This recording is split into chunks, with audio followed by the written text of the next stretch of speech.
mano pastorius, sakau, pirmasis, jis atgailavo 94 gal metais. O ten buvo tūkstančiai susirinkę žmonių, aš įmeni kas kiti. Tose sporto rūmose. Daug atgailavo. O ir atsimenu, Brazauskas nuvažiavo į Knesetą Izraelį, atgailavo. Žodžiu, mes atgailavom, persiatgailavom, ten visi, kas reikėjo, kas nereikėjo, atgailavo. Ir aš sakau, žinai ką, Lindas, galvoju ką, sakau, kad iš tikrųjų, sakau, vakarykščiams reikėtų atgailauti dėl drungnumo.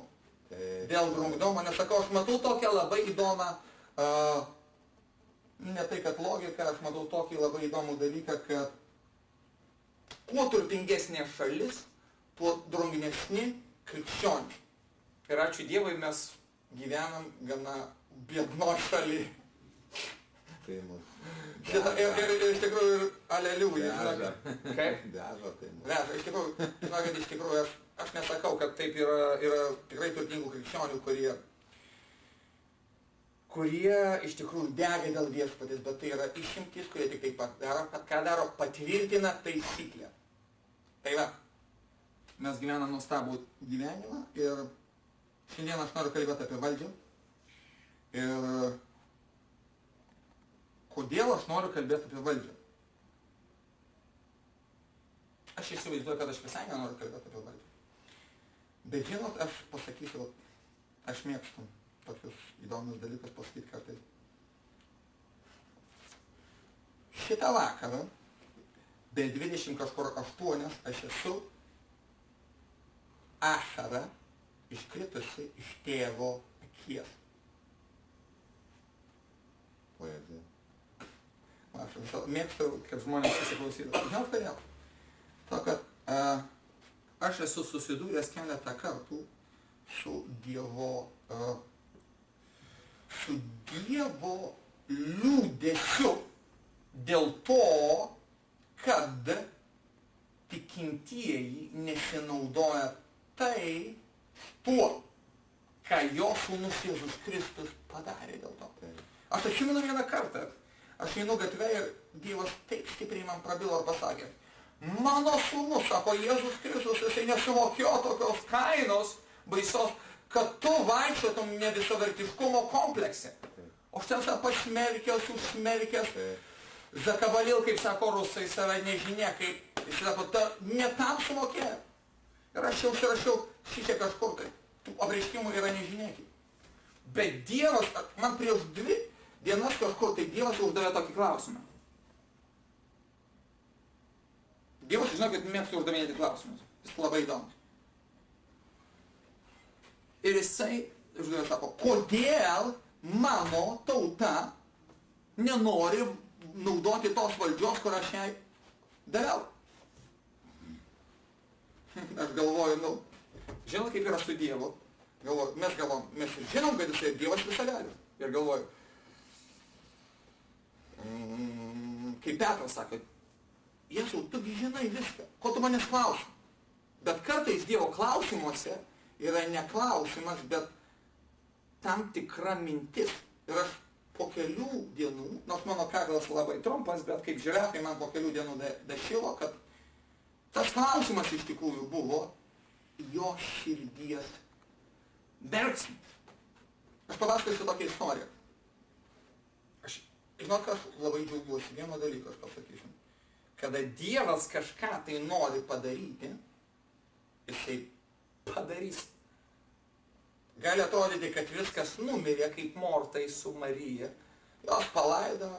Ten buvo iš viso istorijos, žinau, kad aš skaičiau kažkada, tai ten 2 buvo jos, žinot, fariziejais, nesivadina, bet buvo tikros fariziejai.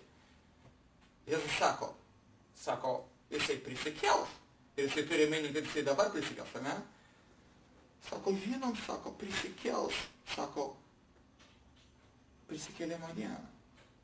Bet jos pasakė, aš prisimenu dabar Mortos šitos žodžius, Jėzus pasakė, aš esu prisikėlimas ir gyvenimas. Aš sako, žinau, prisikėlimo dieną prisikels. Jėzus nori prikelti dabar.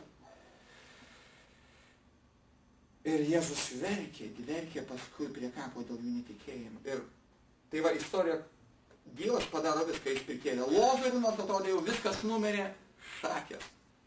Ir man buvo toks atsitikimas, Dievas norėjo, kad aš pažiūrėčiau vieną filmą. Šiaip aš netikiu, kad Dievas nori, kad mes žiūrėtume filmus, bet kartais Dievas nori, kas tėti, žinok, aš labai atsiprašau, sekminėlį šitą odegą, bet, žinok, Dievas, jisai daro tam tikras išimtis, bet tai tik tai patvirtina taisyklę. Žodžiu, buvo toksai dalykas. Aš kadangi nežiūrėjau televizorių, tai Dievas panaudojo nepipjaustą pagonį. Aš sėdžiu prie pietų stalo ir nebrolis jisai tikrai visiškai netinkis. Evangelizuotas, perevangelizuotas, žinau, kiek valandų tam žmogui.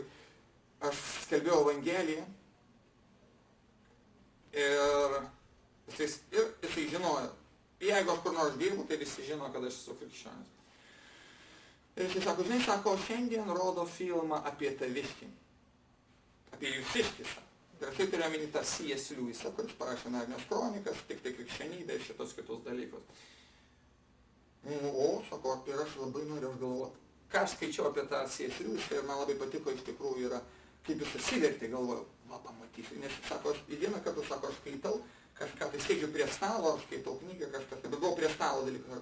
Aš suvokiau, sako, kad aš sėdžiu prie to pačio stalo su Jėzumi. Ir aš galvoju, va, būtų faina pasižiūrėti. Aš labai mėgstu skelbti Evangeliją. Ir aš galvoju, pamatysiu, kaip jis atsivertė. O čia krūta. Ir aš snobo filmą, žinote, ten kažkur, man atrodo, ketvirtadienį naktį rodo. Ir aš žiūriu tą filmą. Ir galiu pasakyti vieną dalyką. Man jis nepatiko. Nes aš tikėjausi, kad parodys, kaip jis atsivertė, kaip jis abejoja, paskui galų galiai įtikina Dievą. Dievas jį. Ir nieko panašaus. Ir galvoju. Ir labai man reikia tą filmą. Bet Dievas tikrai buvo tame. Žinot, kodėl? To, kad ten buvo, jau link filmo gal. Ten filmas yra štai koks. Jisai sutinka moterį, kuri serga vėžiu, jisai ją įsimyli. Ir jie susituokė. Aš tikėjausi, aišku, kitokios scenarijaus. Ir žinot, kas įvyko? Va, kodėl Dievas norėjo, kad aš pamatyčiau? Ten buvo santuokos ceremonija. Ir ta santuokos ceremonija buvo tokie žodžiai. Visa, kas mano, nežinau, ar tai sakė žmona, ar tai vyras, yra tavo. Ir visa tai, kas tavo, yra mano. Ir aš žiūriu šitą filmą, viskas ramiai. Pradėjau žiūrėti, reikia pabaigti. Ir vat, kai aš išgirdau šituos žodžius aš girdau. Tai kai aš pradėjau pasisliupčiodamas žliumpti. Žinot, kartais mes žiūrim filmą ir ašarėlė, buvo taip irgi tokia nors. Ašarėlė, koks sentimentalus, kokį nors ten, kaip pasakyti, bučiuojasi kas nors ar kažkas ten laiminga, meilės istorija ir mes, kaip nors tavo. Ir man tai buvo. Bet čia buvo taip, aš žiūriu ramiai. Aš turiu minį, čia ne juokas, aš turiu minį, su tokiu riksmu aš pradedu žliumpti. Kodėl aš pradedu žliumpti? Staiga Dievas, žinot kaip yra, Dievas yra labai įdomus. Aš kuo toliau, tuo labiau stebiuosi. Jis yra nuostabus tėvas ir būdamas nuostabus tėvas yra pats geriausias pedagogas, pats geriausias mokytojas. Žinot, kuo aš jį dabar vadinu? Tai vadinu, aš pirmą kartą pavadinsiu jį taip, bet tai jis yra užuolaidininkas. Please repeat. Paaiškinti. Žodžiu taip, jisai daro taip. Jisai paima kažkokią tai tiesą, staiga tau šlankt parodo ir paskui tu gyven kaip nori. Paskui ateina, aišku, atskrenda paukšteliai, tau reikia tos paukštelius. Žinot, ką aš galvoju, sakau, Dieve, kas čia darosi, sakau, taip nuostabu, toks fantastiškas apreiškimas. Paskui ateina mintis. Ir aš galvoju, tai kodėl? Ir praeitą ketvirtadienį, jūs matėte, aš čia prieš susirinkamą meldžiausi.